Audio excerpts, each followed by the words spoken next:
नमस्कार दोस्तों, आप सभी का स्वागत है एमपी न्यूज 24 में। मैं आपके साथ साक्षी गुप्ता। ये बढ़ते हैं खबरों की ओर।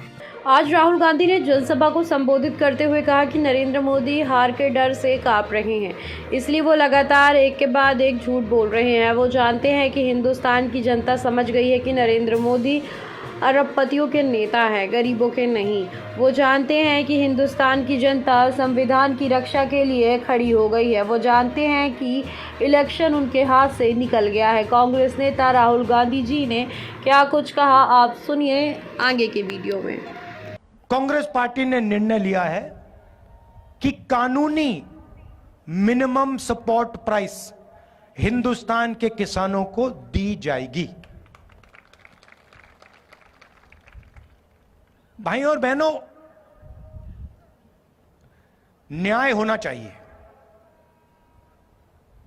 नरेंद्र मोदी जी ने हिंदुस्तान को अन्याय का कैपिटल बना दिया है। हर गरीब जानता है कि जितना अन्याय आज हिंदुस्तान में हो रहा है उतना शायद पहले कभी नहीं हुआ, अंग्रेजों के समय भी नहीं हुआ। मैं सिर्फ एक बात कह रहा हूं, अगर अदानी जैसे व्यक्ति का कर्जा माफ हो सकता है और अगर नरेंद्र मोदी अदानी जैसे लोगों का कर्जा माफ करेगा तो कांग्रेस पार्टी किसानों का, मजदूरों का, दलितों का, गरीबों का कर्जा माफ करेगी। अगर नरेंद्र मोदी चाहते हैं कि किसानों का कर्जा माफ ना हो तो फिर अरबपतियों का भी कर्जा माफ नहीं होना चाहिए। जो उनके लिए होता है वो किसान के लिए होना चाहिए, जो उनके बेटे के लिए होता है वो गरीबों के बेटों के लिए होना चाहिए। मैं सिर्फ ये कह रहा हूं। और नरेंद्र मोदी जी का काम आपके ध्यान को इधर उधर करने का है। घबराए हुए हैं, डर गए हैं, क्योंकि जानते हैं कि इलेक्शन हाथ से जा रहा है और इलेक्टोरल बॉन्ड्स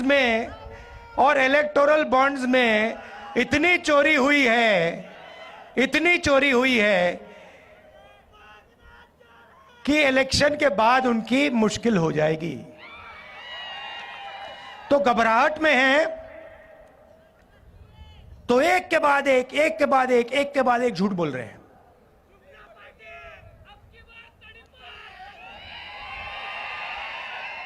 वो जानते हैं कि हिंदुस्तान की जनता बात समझ गई है। वो जानते हैं कि हिंदुस्तान की जनता इस चुनाव में संविधान की रक्षा करने के लिए खड़ी हो गई है। और वो जानते हैं कि हिंदुस्तान की जनता समझ गई है कि नरेंद्र मोदी जी अरबपतियों के नेता हैं, गरीबों के नहीं। अब आखिरी बात आपको कहना चाहता हूं। ये आपने मीडिया के मित्र देखे, ये देखे आपने, ये देखो काले चश्मे पहने स्माइल कर रहे हैं।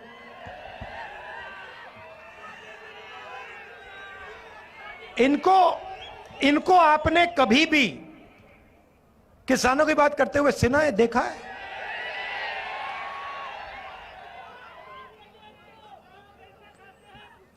कोई मतलब मजदूर मर जाए, भूखा मर जाए, कभी आपने टीवी पे देखा? कभी आपने इनके एंकरों को बेरोजगारी के बारे में बोलते हुए देखा? महंगाई के बारे में, किसानों के बारे में? ना। क्योंकि ये अच्छा, इनकी गलती नहीं है जो बेचारे यहां खड़े हैं, इनकी गलती नहीं है क्योंकि इनका कंट्रोलर ऊपर है। ये बेचारे सैलरी लेते हैं, इनको भी मतलब घर चलाना है, तो इनकी गलती नहीं है। हाँ,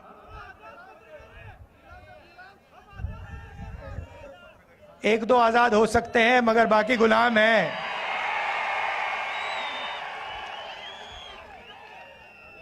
आजकल के हिंदुस्तान में पता नहीं लगता कौन सा मीडिया वाला आजाद है, कौन सा गुलाम है। तो ये आपकी बात तो कभी करते नहीं है। तो मैंने एक बात चेक की, मैंने कहा देखो देखते हैं। तो ये जो मीडिया कंपनीज है ना, इनके मालिकों की मैंने लिस्ट निकाली। मैंने कहा मैं देखता हूं ये हैं कौन लोग। उनकी लिस्ट निकाली और इनके जो एंकर्स हैं, बड़े बड़े एंकर्स हैं, नाम आप जानते हो, उनकी लिस्ट निकाली और आप हैरान हो जाओगे। लिस्ट में एक दलित नहीं था, एक आदिवासी नहीं था, एक ओबीसी नहीं था, एक गरीब जनरल कास्ट का नहीं था। ये आपके हैं ही नहीं। 90% हिंदुस्तान का तो एक भी आदमी नहीं है इनमें।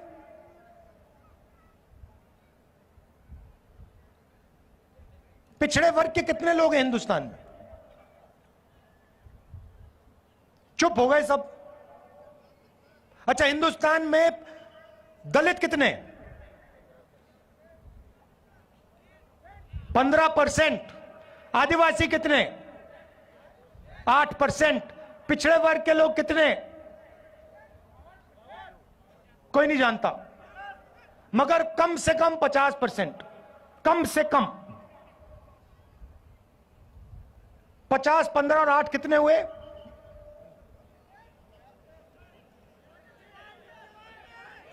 73। उसमें 15% माइनॉरिटी जोड़ दीजिए और 5% गरीब जनरल कास्ट जोड़ दीजिए, कितने हुए?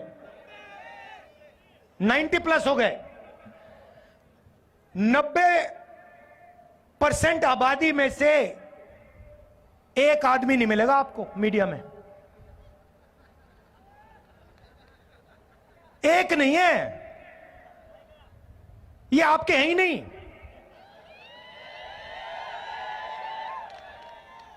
ये अदानी के हैं, ये मोदी के हैं, ये अंबानी के हैं। ये आपकी बात थोड़ी करेंगे। अच्छा ठीक है, मीडिया छोड़ो। हिंदुस्तान की सबसे बड़ी 200 कंपनी की लिस्ट निकाली मैंने। उसमें बता दो, उस लिस्ट में, उनके मालिकों की लिस्ट में मुझे बता दो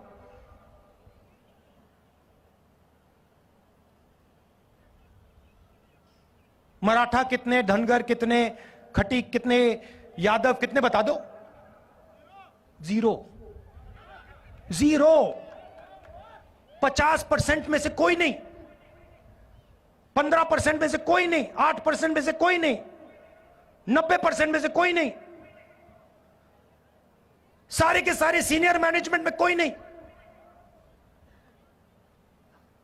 अच्छा, पता नहीं, शायद हिंदुस्तान के 90% लोग क्या, नहीं हमें मीडिया नहीं चाहिए,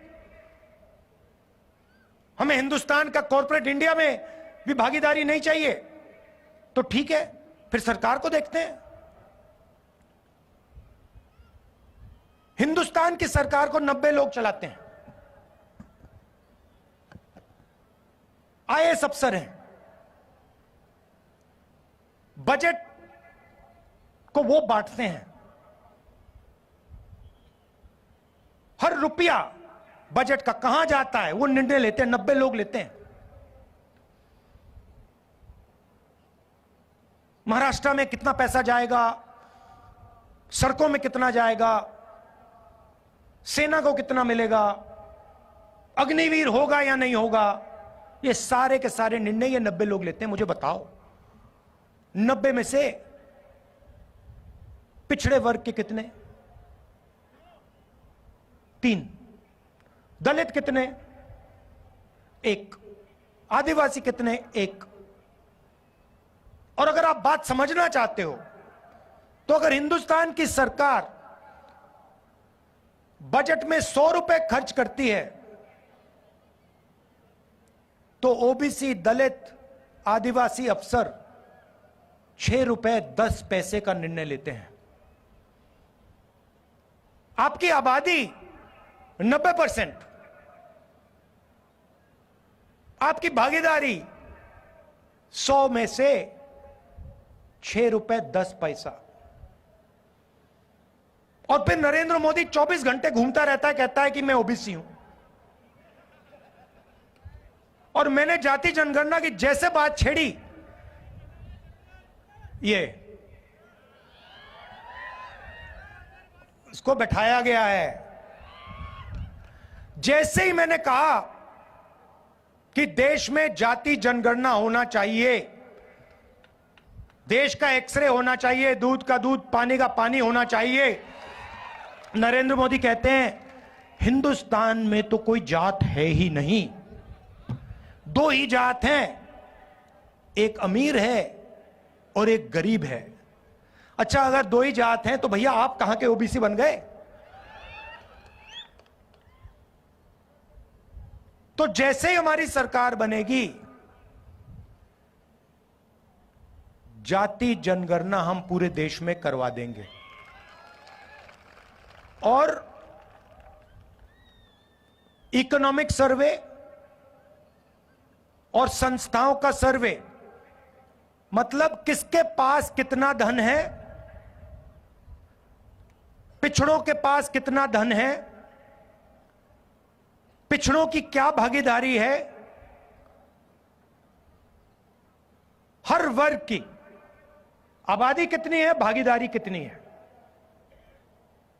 मीडिया में कितने हैं, कॉर्पोरेट इंडिया में कितने हैं,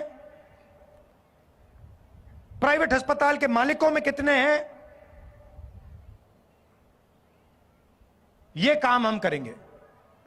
अब जैसे ही मैंने ये देश के एक्सरे की बात की, वो नरेंद्र मोदी कांपने लग गया। जैसे ही मेरे, उसकी आदत है, जैसे उसको डर लगता है ना, वो झूठ बोलना शुरू कर देता है। जैसे ही उसको डर लगता है, वो कभी पाकिस्तान की बात करेगा, कभी चाइना की बात करेगा। तो एक के बाद एक, एक के बाद एक, एक के बाद एक झूठ बोल रहा है, मगर इस बार नहीं निकल पाएगा।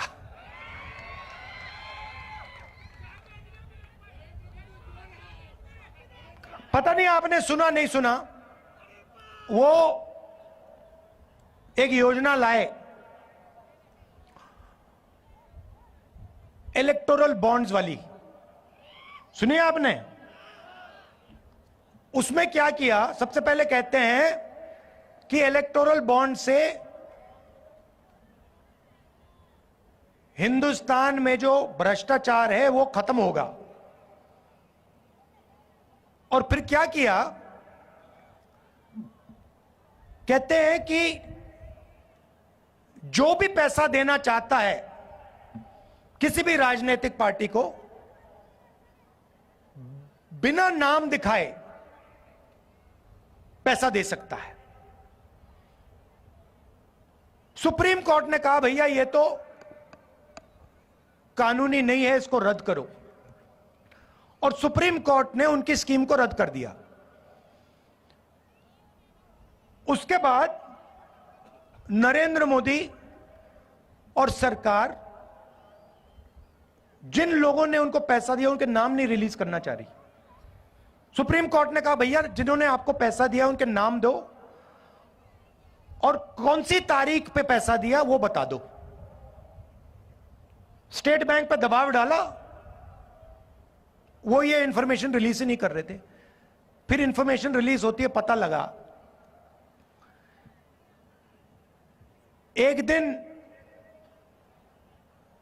किसी कंपनी पे सीबीआई की रेड होती है, कुछ ही दिन बाद वही कंपनी बीजेपी को करोड़ों रुपए देती है, सीबीआई की इंक्वायरी खत्म हो जाती है।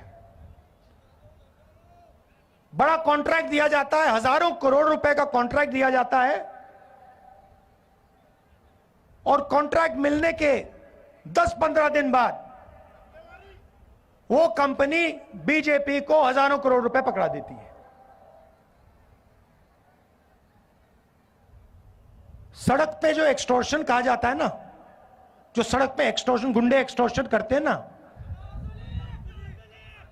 हाँ, ये उन्होंने इंटरनेशनल लेवल पर शुरू कर दिया है और जनता से कह रहे हैं कि मैं राजनीतिक फंडिंग के सिस्टम को साफ कर रहा हूं।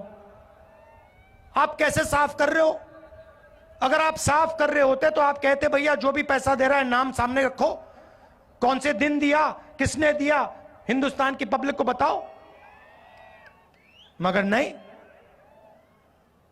मगर देश समझ गया है। और जैसे मैंने आपको शुरुआत में कहा, लड़ाई संविधान को बचाने की है, और अगर नरेंद्र मोदी अरबपतियों को पैसा दे सकता है, उनका कर्जा माफ कर सकता है, तो कांग्रेस हिंदुस्तान की महिलाओं को, हिंदुस्तान के युवाओं को, हिंदुस्तान के किसानों को पैसा दे सकती है और देगी। आप सबका बहुत बहुत धन्यवाद। नमस्कार, जय हिंद।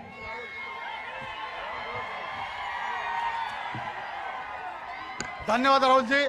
यानंतर माननीय राहुल गायकवाड यांचं या ठिकाणी काँग्रेस पक्षामध्ये प्रवेश होतोय।